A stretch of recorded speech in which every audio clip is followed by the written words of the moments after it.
Napaisip ka na ba kung gaano kalaking impluwensya ang ginagampanan ng relihiyon? What role do religious influences play in shaping population regulation strategies as seen in Thailand's successful initiative led by Mr. Condom versus the challenges faced by the Philippines due to the opposition from the Roman Catholic Church? Have you ever heard about the Mr. Condom ng Thailand?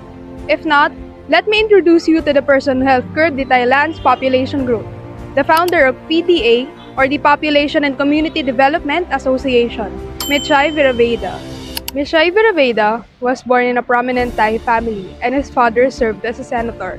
Lumaki siyang exposed sa mga political issues na eventually humubog at nag-impluwensya sa kanya para ma-develop ang kanyang commitment in addressing social issues na kinaharap ng kanilang lipunan.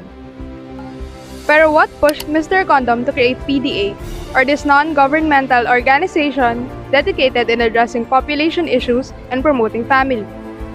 In the 1970s, Thailand faced significant challenges due to rapid population growth. Mechai Viraveda recognizes the potential social and economic consequences of unchecked population growth, including poverty and strain on resources. Isa sa pinakamalaking initiative ni Mechai ay ang promotion of condom use as a means of family planning. He initiated a comprehensive and widespread condom distribution campaign, making condoms accessible and affordable to the Thai population, hence the alias, Mr. Condom. To overcome potential political and religious barriers to contraceptive use, Mechai Viraveda sought the support of Thailand's Buddhist monks. The involvement of the monks in endorsing and blessing condoms was a strategic move to gain acceptance and support from the religious community. Nakuha rin ni Mechai ang suporta ng Thai government, which recognized the importance of addressing population growth for the country's development. The collaboration between the PTA and the government contributed to the success of family planning initiatives. Do poor people have a right to family planning? The Reproductive Health Bill is a landmark measure passed by Congress. Ryan Chua tells us the challenges facing government in implementing the law and how it can help the poor. Na maraming mga babaeng nag-abort na dumaan sa contraception na hindi nag-succeed.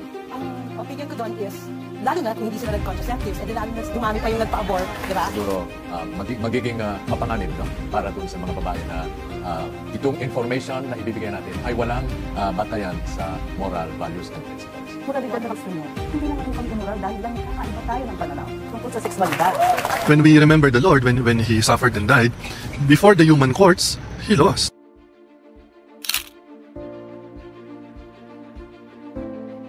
Nasaan na po si Sai? Wait lang, sabi niya kasi hintayin natin siya. O yan pala, nag-chat na. Patapos na raw class niya. Siya pakisabi, pakibilisan, nagugutom na ako. Wait lang naman, chill ka lang. Magandang umaga po. Ako po pala si Jeff. Isa po akong social worker na nagtuturo sa mga kabataan ng kahalagan ng sex education at mga benefits ng pagiging maalam dito. Matanong ko lang po, ano po yung mga names at edad niyo? Ako po si Erica, 17 years old po.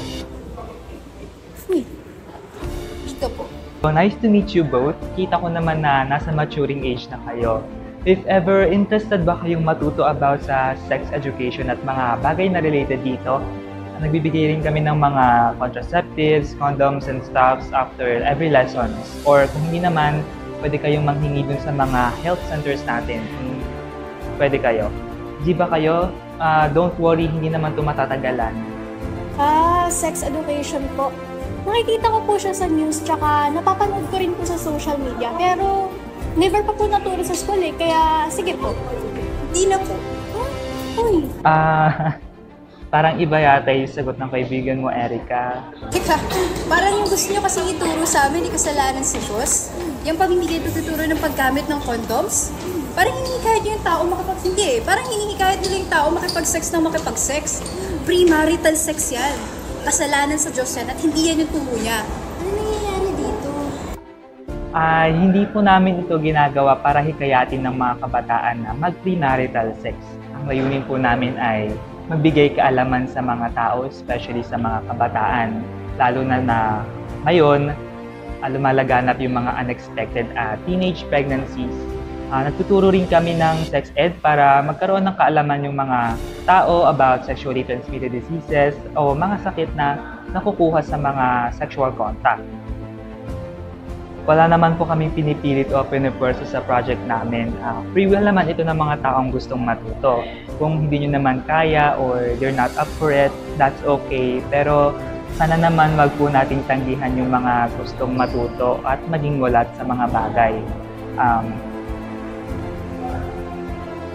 Dito lang kami sa KKK Monument nagsasagawa ng mga lessons every weekend. Sana makita ka namin sa mga darating na lectures. Thank you.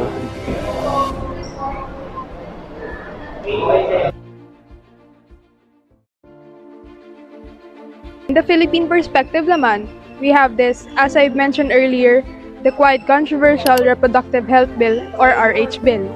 Maraming factors ang kailangan i-consider sa paggawa at pagpasa ng batas. There's cultural, religious, political, and of course, historic influences na nakakaapekto sa kung paano tatanggapin ng isang tao or in a larger scale ng society ang isang bagay. Philippine culture often holds traditional views on gender roles and family structures, as some even think na mas marami, mas mabuti, dahil mas maraming tao yung pwedeng mag-alaga sa mga magulang when the time comes. Discussions surrounding reproductive health can be intertwined with cultural perceptions of morality and family values, impacting public opinion and policy acceptance. Isa sa mga dahilan kung bakit malaki ang impluwensya ng relihiyon sa mga Pilipino ay dahil sa history of colonization, including ang mahigit na 300 taong pananakop ng Espanya. The influence of Spanish Catholicism has left a lasting impact on the country's cultural and religious landscape, contributing to conservative attitudes to issues related to family planning and reproductive health. Sa Pilipinas, malaki ang simbolikong kapangyarihan at otoridad ng simbahang Katoliko. Ang mga aral ng simbahan ukol sa kontrasepsyon at family planning ay may malalim na kahulugan sa kultura at moralidad ng maraming Pilipino. Ang paggamit ng contraceptives tulad ng inaalok sa RH Bill ay maaaring tignan bilang laban sa mga itinatagong relihiyosong simbolo at kahulugan patungkol sa pamilya at moralidad. The RH Bill itself became a symbolic representation of a clash between modernity and traditions, secularism and religious values.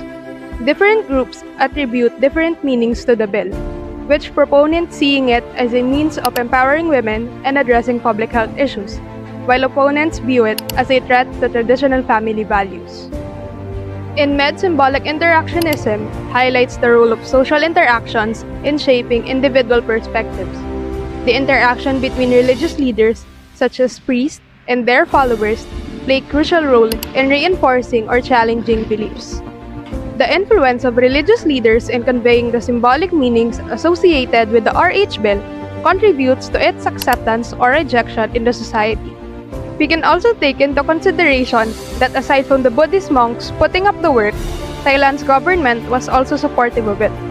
They have government-led campaigns about population regulation, which made it relatively easier than in the Philippines. Meanwhile, since the Philippines is predominantly Catholic, it was hard to regulate the population the way Thailand did, because even though the church and the state should supposedly be separated, religion affects the thinking of the people regarding the RH Bill.